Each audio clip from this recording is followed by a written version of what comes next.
नमस्कार दोस्तों, मैं भाषा। आप देख रहे हैं न्यूज क्लिक पर पड़ताल दुनिया भर की। आज हम चर्चा करने जा रहे हैं कि मोदी और पुतिन मिले तो क्या गुल खिले।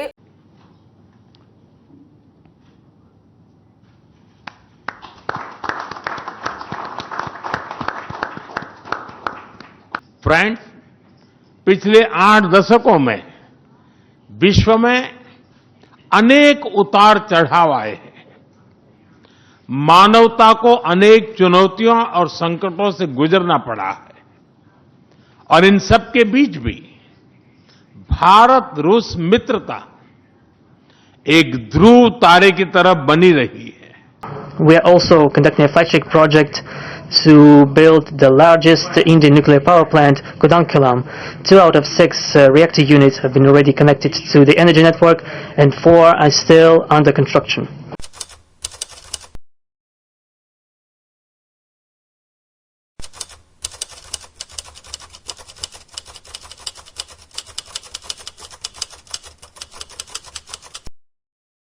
और क्या गुल अंतर्राष्ट्रीय स्तर पर जो नया विश्व ऑर्डर जिस पर इतनी चर्चा है उस पर क्या असर पड़ेगा इन दोनों नेताओं के मुलाकात का। और इस पर चर्चा करने के लिए हमारे साथ मौजूद हैं प्रबीर पुरकायस्थ। प्रबीर, मोदी पुतिन मिले, क्या गुल खिले? और ख़ास तौर से इसलिए यह सवाल बहुत ज़रूरी है कि बताया जा रहा है कि किस तरह से जो अंतर्राष्ट्रीय नया ऑर्डर, न्यू वर्ल्ड ऑर्डर, उसमें जो दावेदारियां पिछले 1.5-2 साल में बढ़ी हैं, उसमें उस पर्सपेक्टिव में आप यह मुलाकात कैसे देखते हैं? क्या इसका असर पड़ेगा अमेरिका और बाकी देशों पर? देखिए, न्यू वर्ल्ड ऑर्डर की जो बात चल रही है, बहुत दिन से चल रही है। सवाल है कि हर 5 साल में इसकी बात चर्चा होती है, पर इस वक्त जो ख़ास बात है कि चीन जिस तरह से दुनिया में अपना सप्लाई चेन का विस्तार किया है और अभी चीन और अमेरिका के बीच में जो तनाव शुरू हुआ था चिप वॉर से, हम जिसकी चर्चा कर चुके हैं कई बार, तो चिप वॉर से इस वक्त रियर अर्थ वाली जो बात है लोगों के सामने है, वो जो एक दांव चीन ने खेला, साफ कर दिया कि अगर अमेरिका के पास चिप्स है तो उस तरह से खेलने के लिए उनके पास भी कुछ चीज़ें हैं। तो रेयर अर्थ सिर्फ एक ही चीज़ है, इस तरह से और भी बहुत सारी चीज़ों की चर्चा चल रही है। पूरा साल उसी के नाम गया। हाँ, और साफ तौर पे ये बात है कि हम क्या करें। हमारे ऊपर दबाव था ट्रंप जी का कि तेल आप रशिया से नहीं खरीद सकते जी, ठीक है। चीन खरीद रहा, उसके लिए उनके पास ये कोई हथियार नहीं है कि चीन से कहे कि आप नहीं खरीदो रशिया से।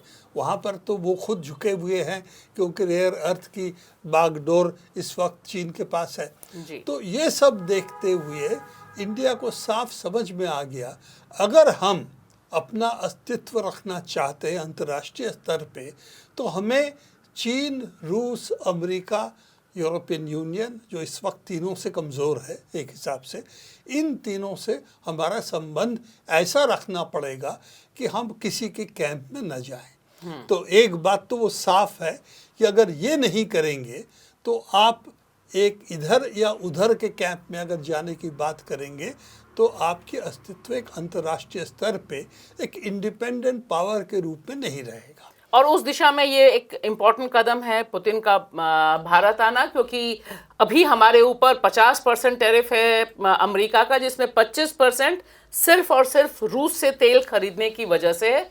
और भारत ने तेल खरीदना कम करना, और रिलायंस ने अनाउंस किया कि वह तेल नहीं खरीदेगा रूस से। यह सब भी तस्वीरें हमारे सामने हैं, खबरें हैं। तो देखिए, एक तो बात है तेल की, वो तो अमेरिका से बातचीत करनी पड़ेगी, और दूसरी बात है कि हम कितना तेल खरीदेंगे, वो बातचीत रूस से करनी पड़ेगी। उसकी दाम क्या होगा, क्योंकि वो रशिया के इंटरेस्ट में है, और कुछ भी करेंगे रशिया के साथ तो तेल की बात तो हमारे ऊपर आएगी ही। दूसरी बात जो हमारी ज़रूरतें हैं वो है मिलिट्री। अब जानते हैं कि हमारा जितने सारे हथियार है उसमें एक बड़ा हिस्सा रूस से आता है जी। तो और ख़ास तौर से आज के तारीख में जो अमेरिका ख़ास अपने लिए भी कुछ बनाने में इतना कामयाब नहीं है, साफ है कि हमारा डिपेंडेंस रूस की सामरिक शक्ति, इंडस्ट्रियल कैपेसिटी पर काफ़ी पड़ रहा है और हमारे लिए इस वक्त ज़रूरत है कि हम जो एयरक्राफ्ट युद्ध जहाज बनाना चाहते हैं जी। उस पे इंजन किसकी कहाँ से लगेगी, लगे, हाँ। वो बात चल रही है। जी की, ज़ाफ़रान की, जो फ्रेंच वाले हैं, ये रूस की। तो ये 3 लोगों से हम बात कर रहे हैं, देखनी पड़ेगी इसमें हम कहाँ तक जाते हैं। इसमें कोई दो राय नहीं कि हमारी एयर डिफेंस में रूस का जो S-400 है, S-500 की बात चल रही है, ये सब चीज़ों की बहुत ज़रूरत है। और ऑपरेशन सिंदूर के समय भी हमने देखा है कि वही सबसे भरोसेमंद साबित हुए। और उसके साथ हमारा जो मिसाइल्स है, ब्राह्मोस मिसाइल वगैरह हमने इंटीग्रेट किया है। सवाल जो इस वक्त सबसे बड़ा है सामरिक इशू पे, मिलिट्री इश्यूज पे, ख़ास तौर से एयरक्राफ्ट पे, आपका एयर डिफेंस और जो ग्राउंड की डिफेंस है, जो आप एंटी एयरक्राफ्ट, एंटी मिसाइल जो चीज़ें हैं, उसको इंटीग्रेट करना पड़ता।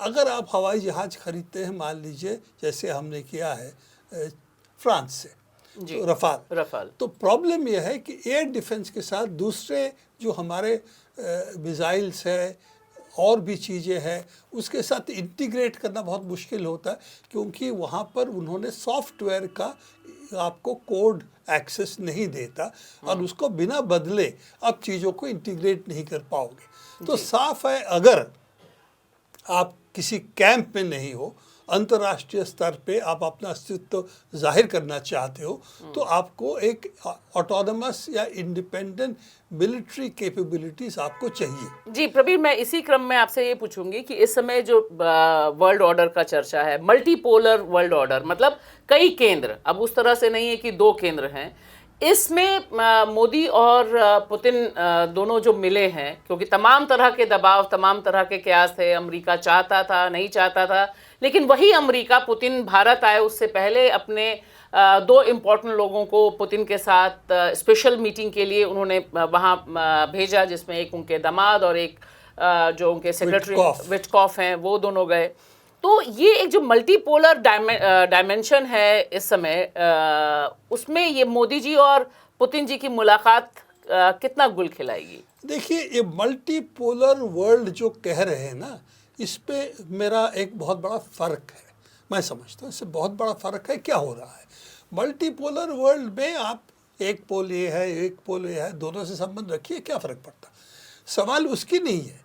सवाल है कि अगर आप एक से चीज़ें खरीदोगे, दूसरा कहता है मैं आपको नहीं बेचूंगा कोई भी चीज़। तो ये है कि सप्लाई चेन दोनों से संबंध रखने में आपकी तकलीफ जो है वो आज की क्राइसिस है। क्राइसिस सप्लाई चेन की है। अब चीन ने कहा मैं रोक लगा देता हूँ आप जो मैग्नेट्स हैं, रेयर अर्थ की मैग्नेट्स पे जी। तो आप क्या करेंगे? उस तरह से अमेरिका कहता है मैं फलाने चीज़ पे रोक लगा देता हूँ, तो आप क्या करेंगे? तो आपको इन चीज़ों में अगर आपको अस्तित्व अपनी रखनी है, तो आपके पास खेलने के लिए कुछ पत्ते होने चाहिए। अगर ये ग्लोबल कार्ड गेम मान लीजिए है, स्ट्रेटेजिक गेम हो रहा है, ताश का खेल है। हाँ, तो आपके पास पत्ते क्या है खेलने के लिए? आपके पास कोई अगर पत्ता नहीं है तो आप क्या खेलेंगे? तो ये चीज़ भारतवर्ष का क्राइसिस यहाँ पर होता है कि अब तभी दूसरे लोगों से खेल पाओगे जब आप कहोगे अगर आप नहीं दोगे मैं खुद बना लूँगा। हमारी इकोनॉमी में थोड़ा प्रेशर आएगा पर बना लूँगा।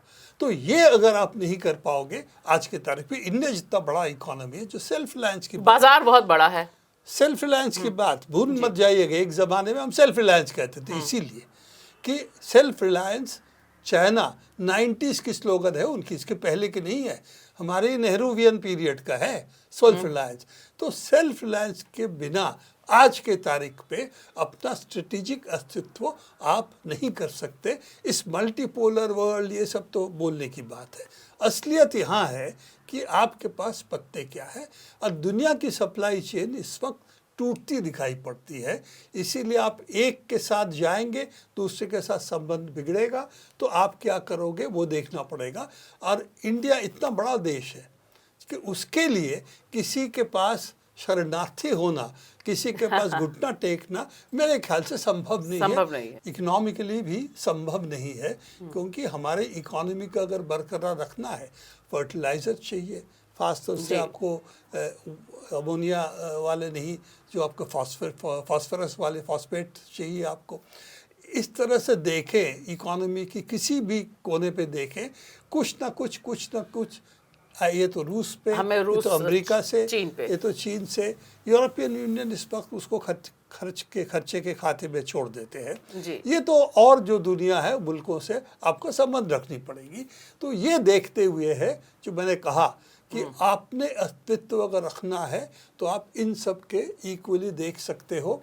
और पुतिन आने का मतलब जो आपने पूछा, सबसे बड़ा मतलब यही है कि इंडिया ये जाहिर करना चाहता दुनिया के सामने, हम अमेरिका के सामने सर नहीं झुकाएंगे। ये इशारा है।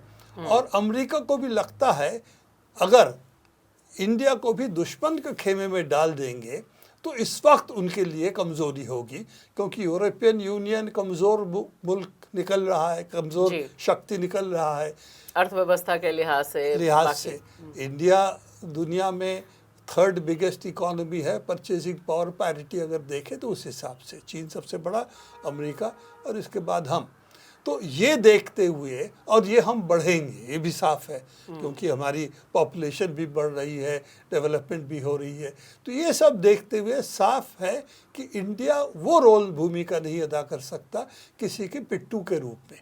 तो उस हिसाब से साफ है कि अब हमारा पुतिन से संबंध सुधारना, रूस से बात करना, ये एक सिग्नल है अमेरिका को भी कि हम अपना अस्तित्व बरकरार रखेंगे और उसके लिए हम अपना संबंध रूस से अलग रखेंगे, आपके साथ हमारा संबंध को अलग होगा। तो ये एक स्ट्रेटेजिक ऑटोनॉमी हम बरकरार रखेंगे, ये हम घोषित करना चाहते हैं। बोलने की ज़रूरत नहीं है।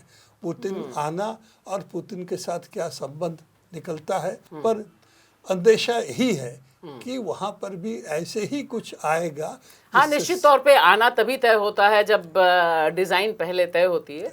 तो मुझे लगता है कि ये बहुत इम्पोर्टेंट है, शुक्रिया प्रबीर, कि भारत और रूस साथ साथ हैं, मोदी और पुतिन साथ साथ हैं, और इसका संदेश ट्रंप सहित दुनिया को दिया गया है कि भारत को झुकाना इतना आसान नहीं, या सब कुछ उन्हीं के डिज़ाइन से नहीं चल सकता। शुक्रिया।